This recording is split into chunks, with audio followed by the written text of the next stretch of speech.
Hello there, everyone. It is I, Fanta, and I can't believe it's been a full year since I released Sally's Arcade. And also, if you hear a bunch of loud noises in my background, that's because, well, I now have a 3D printer. And I'm not going to be fully 3D printing my puppets now. That's one thing. But I will be 3D printing like some fun stuff, like little figures and all that. And one thing is, one of the first things I printed was this Toy Bonnie model that's fully posable, and this model was made by Ender Guy, so yeah, go check him out. So yeah, and this is a test model, so yeah.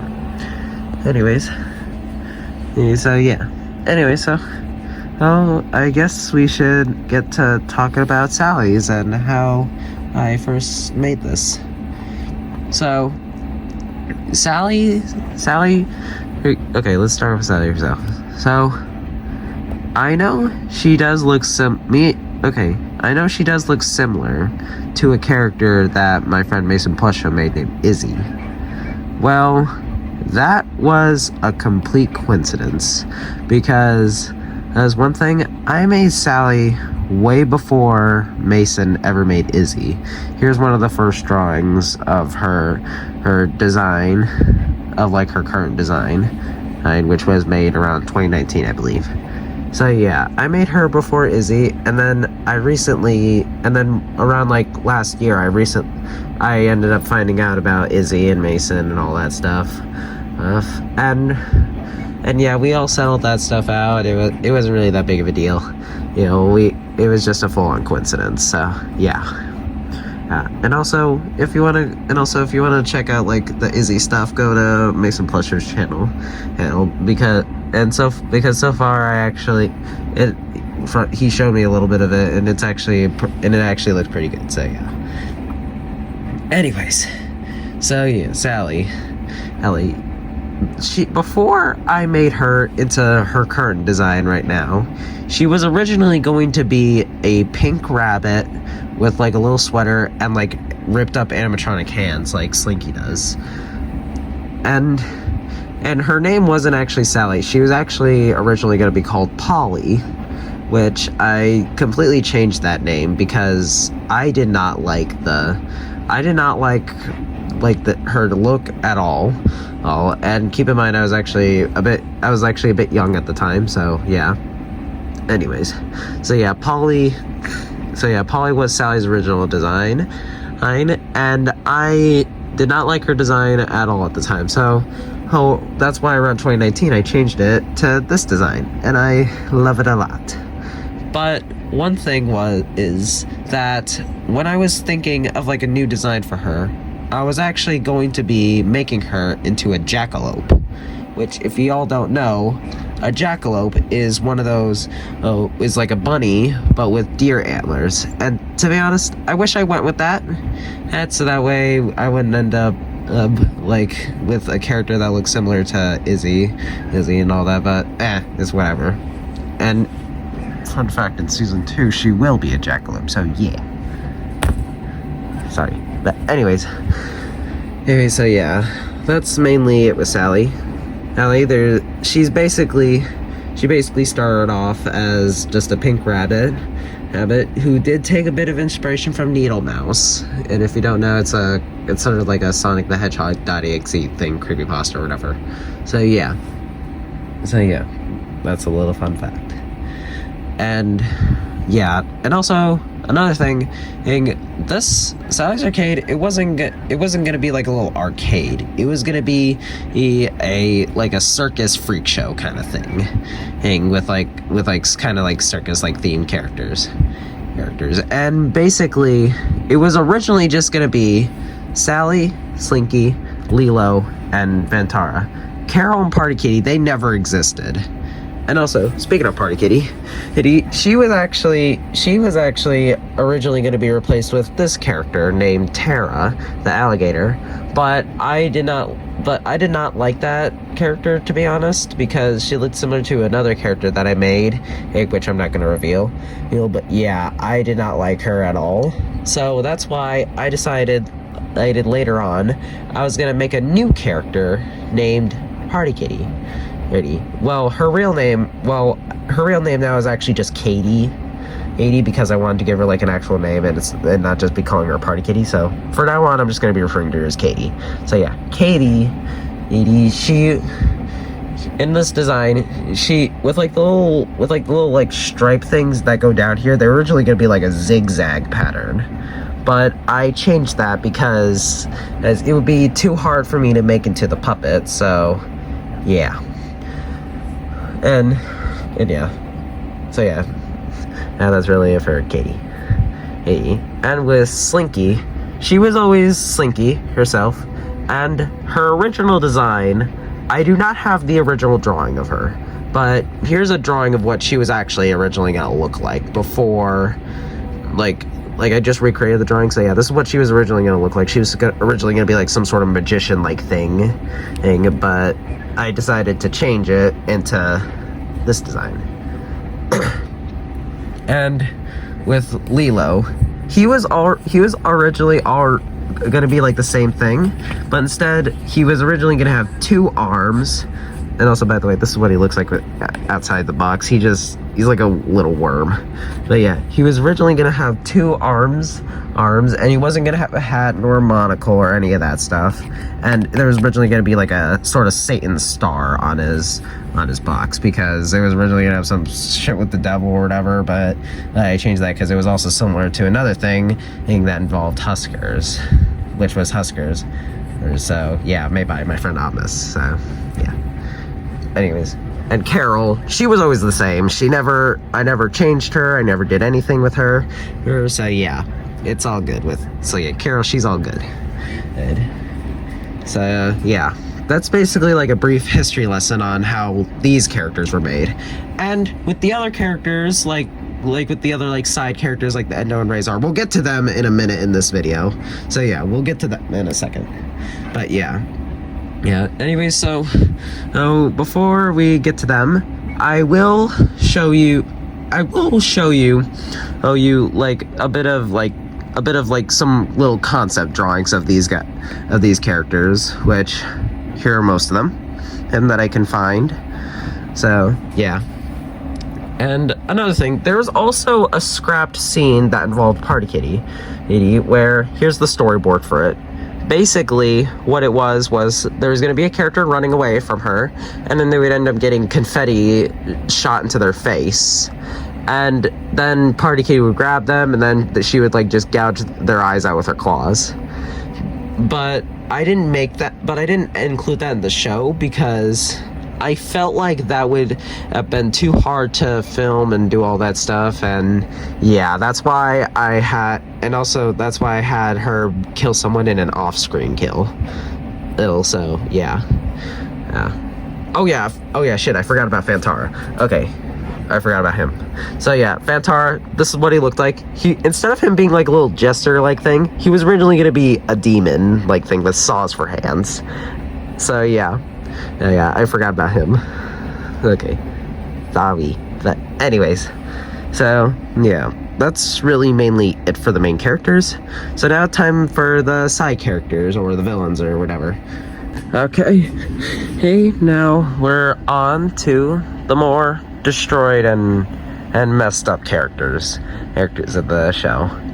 So, with these guys, most of these guys, mainly these 3, they went through the most changes out of all of them. Like with the main cast right here, they were mainly just like some small like little minor things changed. But with mainly these 3 and I believe and none of these guys, but mainly with these 3, they got the most changes. So I guess we'll start off with Cabin, which is what his name is. Okay, so Cabin. This character character, he's a fully, completely destroyed animatronic. Like, this is not, like, you cannot make out what the hell this thing is even supposed to be. Which, fun fact, this is actually the original Cortasia puppet, which is right here, that I actually burned. And with Cabin, he was actually his design was originally going to look like this, which, to be honest, I felt looked pretty ugly. I know with some people it might look like a pretty good design, but I thought it was pretty ugly. I did not like it at all. But yeah, so yeah, and there's not really much to say about Cabin. He's just there. He never really had a purpose in the show. Oh, he's just there as like another one of her henchmen. I'm not saying her actual name until I reveal further onto the series. But yeah, he's just there. Now we're going on to the character Cortasia. So her design was ugly as hell. Here's a drawing of it that from the best of my memory. I did not like this. I did not like that design at all. So I decided to take inspiration from the character Mortimer from Five Nights at Treasure Island, and I thought of making her sort of like inspiring her character and her look and everything by Mortimer. And then I ended up coming up with these designs, which turned out really good. And now we got the character here. Which also, fun fact with Cortasia, no, not saying her name. With Cortasia, her, and Razar, I actually burned the puppets slightly. You can tell because they all have this burnt look to them, and all that. So yeah, I burnt them all pretty slightly. So yeah, and I really love how the burnt look looks with her hand. So yeah, and these characters, they are supposed to be like in a bonfire. So yeah, that's a little fun fact for y'all. And with her, Jesus Christ, this was her original design. I don't want that design to be brought up in front of me ever again. Because here's the thing. The original concept I had was, with the mask that you all see in like the show, I originally thought, what if there was like a ghost that would just come out of the mask, and then it will just be a whole weird ass thing. I don't know what I was thinking when I thought of that. So that's why I changed it into her just being like a flat out animatronic. That's just like a crazy sort of animatronic and whatever. So yeah, I changed a lot of stuff with this character. So yeah, that's really it for her design. And she was also inspired by this one thumbnail that I saw of like a Vanny thing. I cannot find the picture of it right now. Oh, but yeah, it was like some sort of weird AI generated thumbnail or whatever. I don't know. But yeah. Now, we're gonna save these two characters for last.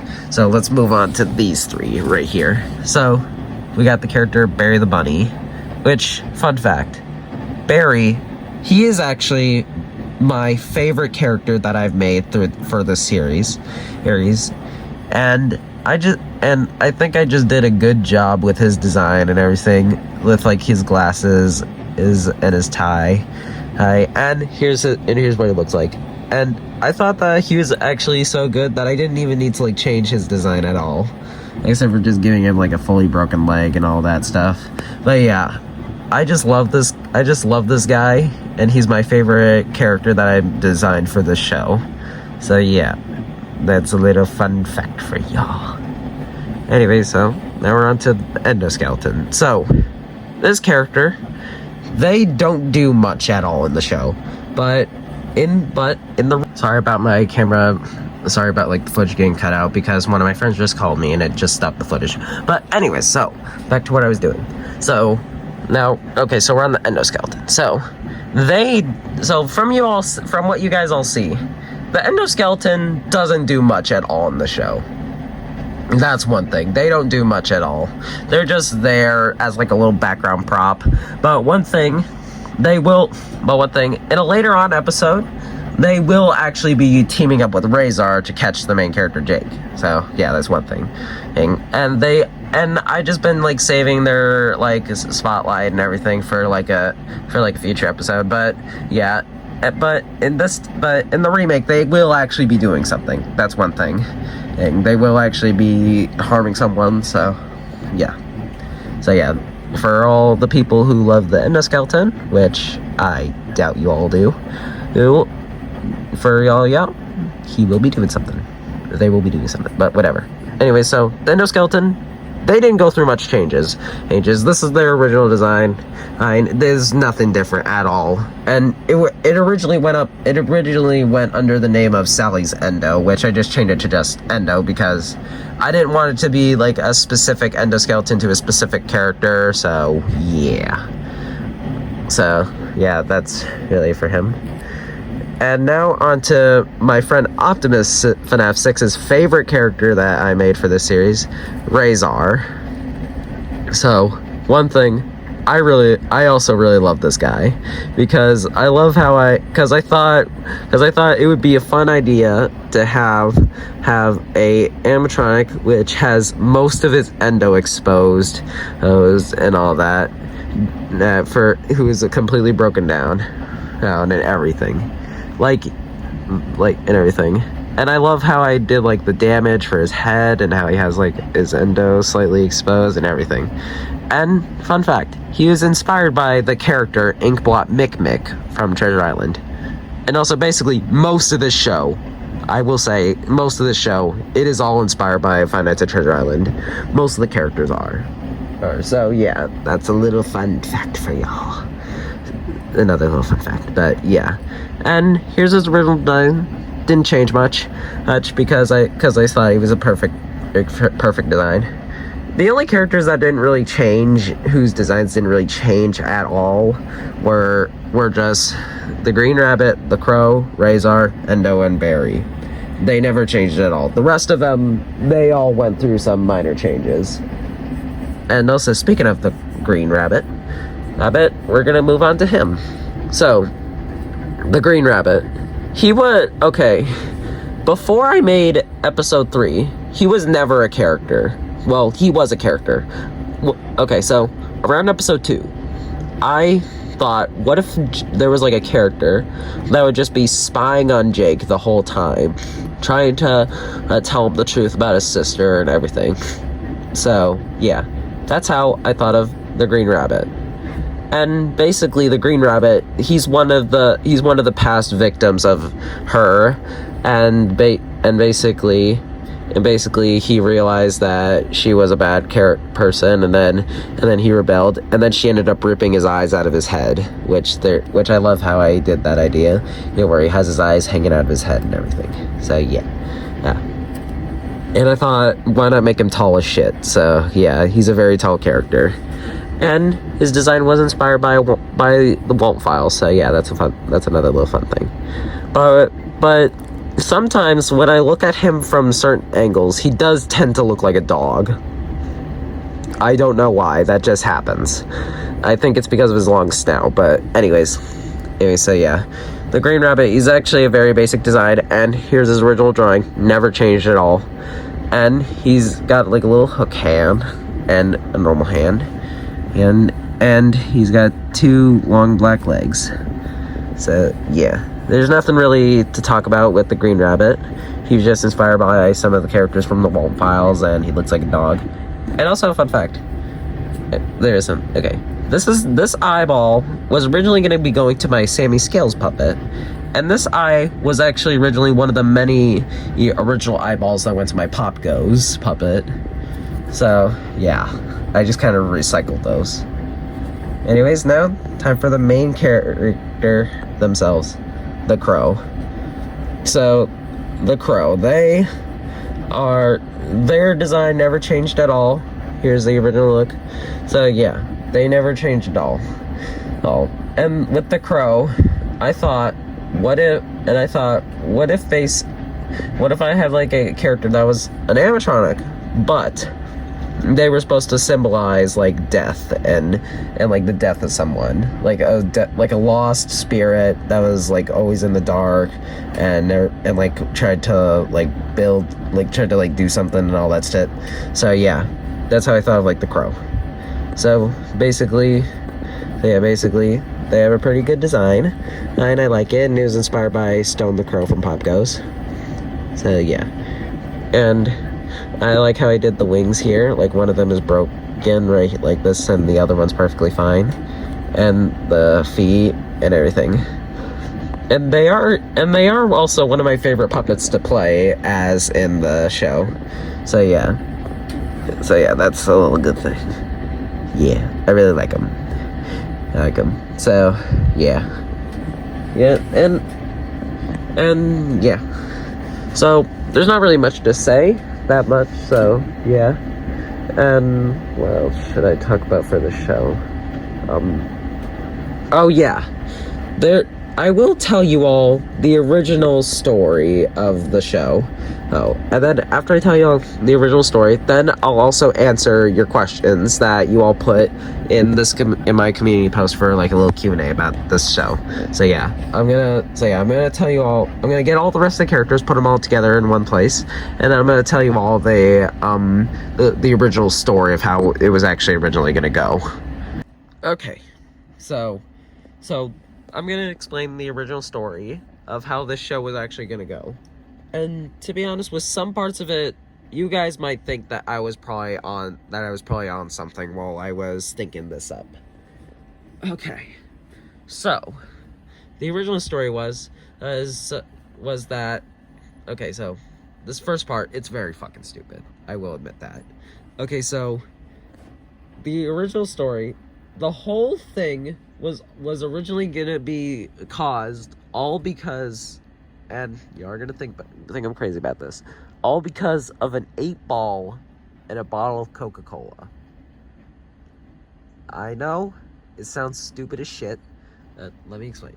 So it was originally gonna be Jake who was gonna be the one to die and become the crow, until I switched it and made it Jake's sister.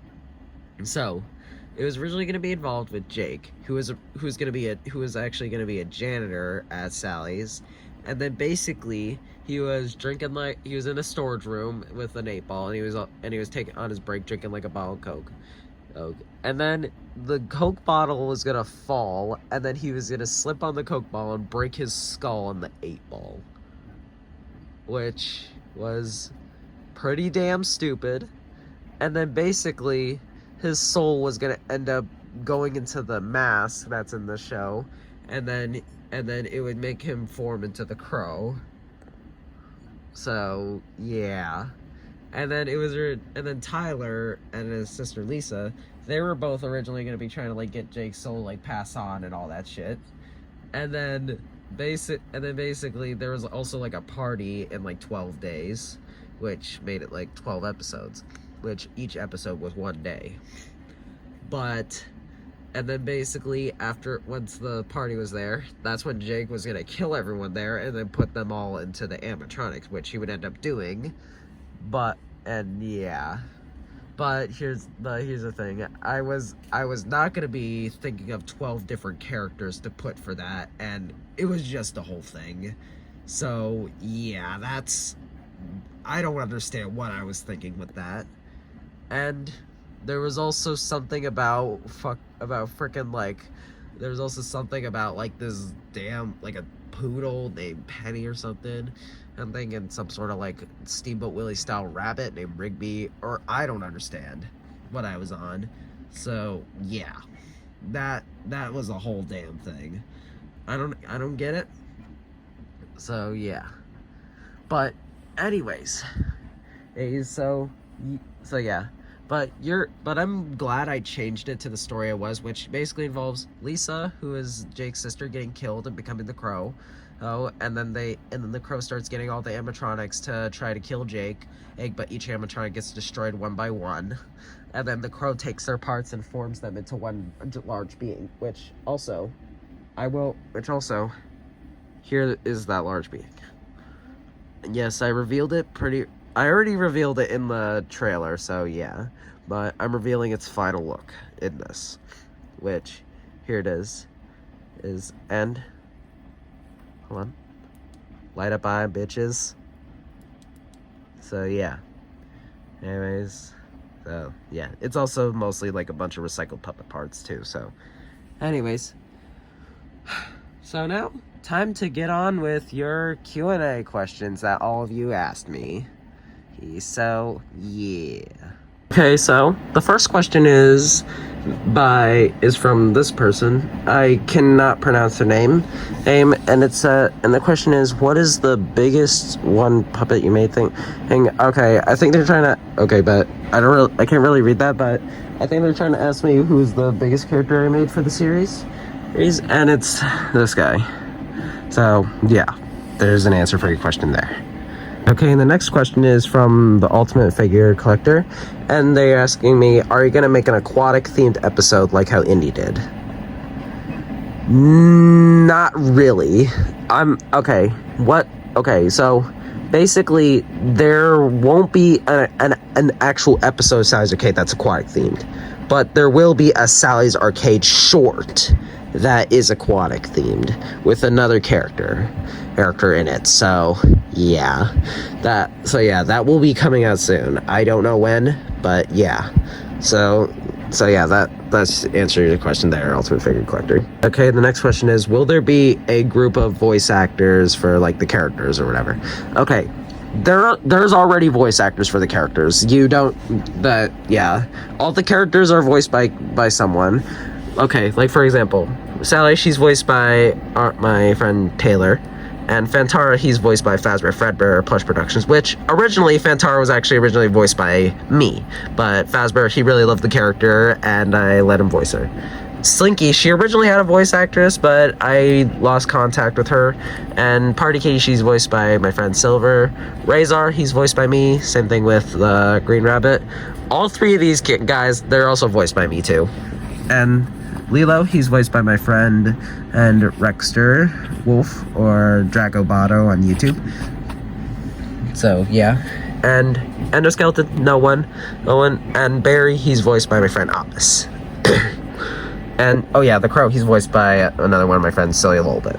So yeah, there's already a voice cast for all the characters. So yeah. Okay, so this next question is specifically for the character Sally. It's not about like the show or whatever.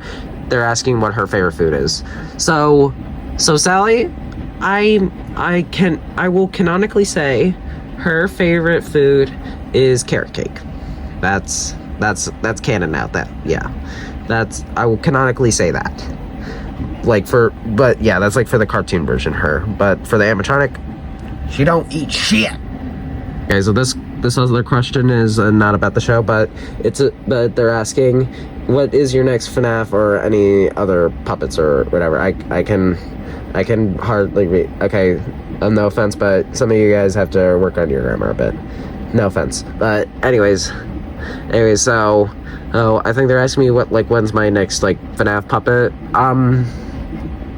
Okay, I will say, I'm apologize for this, but I have no interest in making any of the other FNAF characters, like any of the official FNAF characters. I'm more interested in making other characters from other franchises because, no offense, I did kind of lost interest in the main FNAF story because, holy hell, that is a whole train wreck, and yeah, I don't want to get into that. Okay, this next question is, how did you get the idea for the Sally's Arcade series?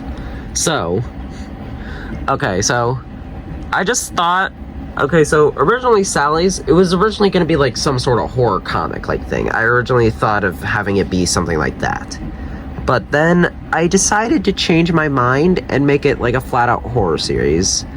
And another little fun fact, some of the characters and most of the story, they were also inspired by most FNAF songs I listened to.